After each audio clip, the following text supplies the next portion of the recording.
আসসালামু আলাইকুম প্রিয় বন্ধুরা, আজকে আমরা এই ভিডিওতে পাকা পেঁপে খাওয়ার উপকারিতা জানব।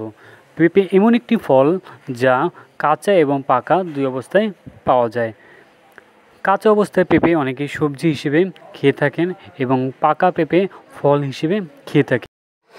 বাংলাদেশ একটি কৃষি প্রধান দেশ হওয়ার কারণে বাংলাদেশে প্রচুর পরিমাণে পাকা পেঁপে পাওয়া যায়। এই দেশে পুরো সারা বছর জুড়েই পেঁপে পাওয়া যায়। নিয়মিত পেঁপে খেলে কোষ্ঠকাঠিন্য, বদহজম, অম্বলের গোলমাল কমায়। ত্বক ও চুলের পরিচর্যাও পাকা পেঁপের বেশ উপকারী পাওয়া যায়। পেঁপের মধ্যে থাকা অ্যান্টিঅক্সিডেন্ট ক্যান্সার ও হৃদরোগের ঝুঁকি কমায়। শরীরের ওজন হ্রাসেও পেঁপের কার্যকারিতা প্রমাণিত। প্রতিদিন এক বাটি পেঁপে খাওয়া যেতে পারে। পেঁপেতে শর্করার পরিমাণ খুবই কম, তাই ডায়াবেটিস রোগীদের জন্য কিছু পরিমাণে পেঁপে খেলে তেমন কোনো সমস্যা হয় না। পেঁপের উপকারিতার শেষ নেই।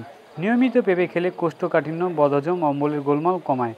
ত্বক ও চুলের পরিচর্যায়ও পেঁপের উপকারিতা বেশ পাওয়া যায়। পেঁপের মধ্যে থাকে অ্যান্টিঅক্সিডেন্ট ক্যান্সার ও হৃদরোগের ঝুঁকি কমায়। শরীরের ওজন হ্রাসেও পেঁপের কার্যকারিতা প্রমাণিত। পেঁপের মধ্যে থাকা ভিটামিন দৃষ্টিশক্তি বজায় রাখতে সাহায্য করে। তবে পেঁপেতে যাদের অ্যালার্জি আছে তাদের পেঁপে খাওয়া থেকে বিরত থাকতে হবে।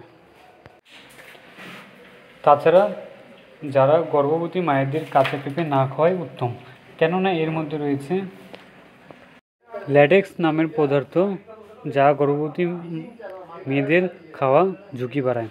পেঁপে খেতে হবে খালি পেটে। পেঁপে খাওয়ার 40 থেকে 45 মিনিট পর পানি পান করা যেতে পারে। আর পেঁপের মধ্যে এমনিতেই যথেষ্ট পরিমাণে পানি আছে। তো প্রিয় বন্ধুরা, আপনাদের মধ্যে যারা এখন আমার ইউটিউব চ্যানেলটি সাবস্ক্রাইব করেনি, অনুগ্রহ করে চ্যানেলটি সাবস্ক্রাইব করে পাশে থাকবেন।